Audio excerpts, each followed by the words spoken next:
Chairman, this is precisely the type of hearing our committee should be having, looking across agencies at new proposals to improve the effectiveness and efficiency of government.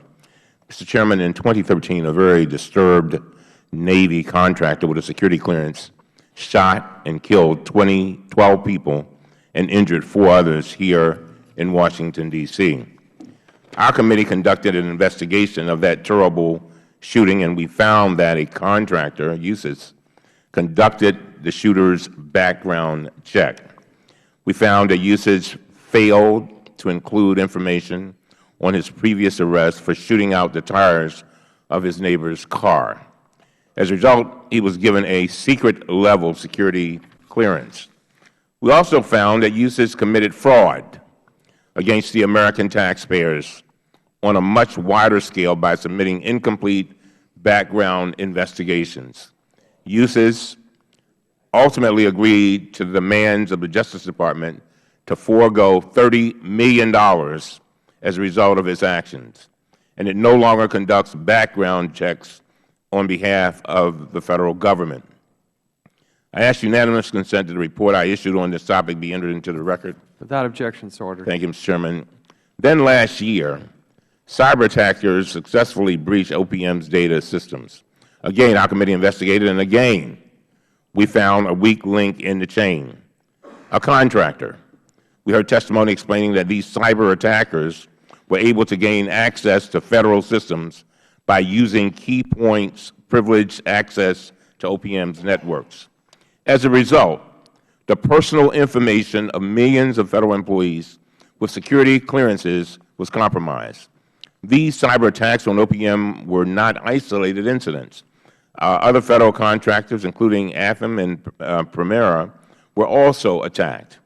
Experts believe these were all part of a sophisticated, coordinated cyber espionage campaign.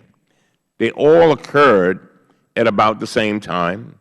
They all targeted sensitive information about Federal employees, and they all were carried out using similar malware. The proposal we are discussing today is a significant and substantive response to these events. And it is more than just the new National Background Investigations Bureau. The Administration's proposal leverages the expertise of key parts of the government, like the Department of Defense, to provide critical IT and cybersecurity capabilities. I believe this is a serious effort to combat sophisticated cyber attackers who are targeting our government, and it deserves serious consideration by this Congress. Today, I want to hear more about how this proposal will address the significant problems we have had with these contractors. The government's reliance on contractors helps supplement the workforce and increase our capabilities, but as we have seen, it also carries major risks. I want to know how the Administration's proposal will increase oversight and accountability over contractors charged with safeguarding some of our nation's most sensitive information. Let me address 2 final points. First, earlier this week, Donna Seymour, OPM's Chief Information Officer, retired after more than 35 years of service to our great country. Unfortunately, some have inaccurately blamed Ms. Seymour for pre-existing vulnerabilities she inherited. Now, I was one of the most vocal critics of the CIO's office at our last hearing because the Inspector General raised concerns about obtaining access to information from that office, and I continue to believe those concerns were valid.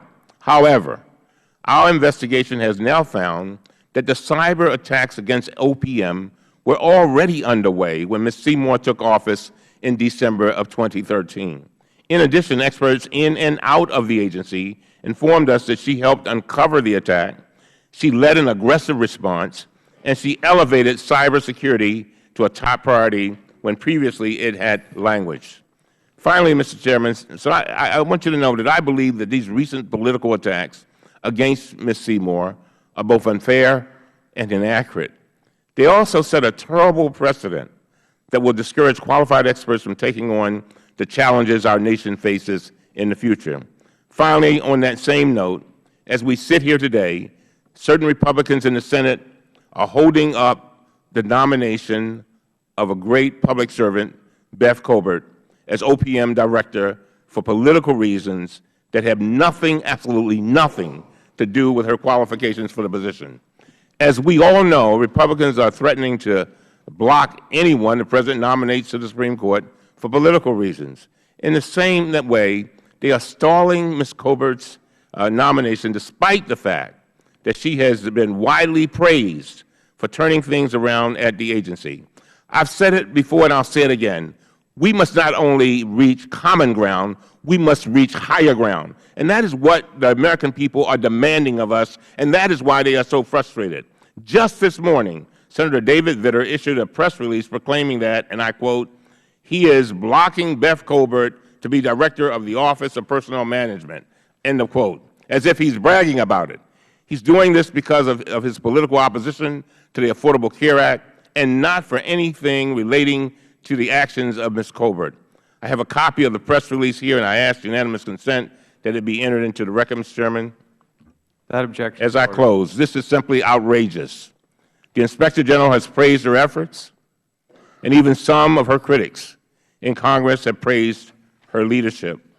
There's absolutely no reason to continue playing politics, and I hope that every member of our committee will join me today in asking the Senate to confirm President Obama's nomination for this position as soon as possible. Mr. Chairman, again, I want to thank you for your indulgence. I want to thank you for calling this very important hearing, and I look forward to the testimony of our witnesses. And with that, I yield back. I thank the gentleman. I'll hold the record open for 5 legislative days for any member who would like to submit a written statement. And as we introduce this first panel of witnesses, I want to particularly thank Ms. Cobert, who has been nominated by the President to be the new Director of the Office of Personnel Management. I find her to be a very competent person who is a breath of fresh air, who actually has the background to run this agency. Part of the reason we got into this mess, since you brought it up to the ranking member, is that there was a political appointee that was put in there who had no business running the Office of Personnel Management. She was terribly underqualified to do this. And I am glad that the agency has taken action to get rid of what I consider to be one of the worst problems, which was their CIO. Because not only there were undoubtedly problems, but that was, in my personal opinion, not part of the solution. Now, that has been taken care of, and we can further debate that. That's not the subject of the hearing today. What I appreciate is the communication from Ms. Cobert. I think she has, as I said, the right background. We do still need some responsiveness relating to a subpoena, but I do believe that the Office of Personnel Management is making an effort to get that information to us. I want to be one that's counted as supporting her nomination, and I think the country will be better off, the government will be better off confirming her presence and allowing her to be the Director fully confirmed as soon as possible. Mr. Chairman, would you yield for just Yes. 30 seconds? Yes. Would you join me in a letter today to send to Congressman Cobert, Congressman Vitter, saying what you just said? I will send one to the majority leader. All right. That'll do.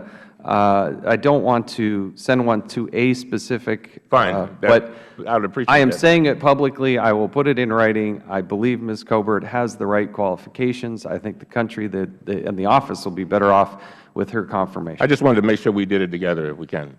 Yes. Thank you very much. And so that's quite the introduction to joining us here today.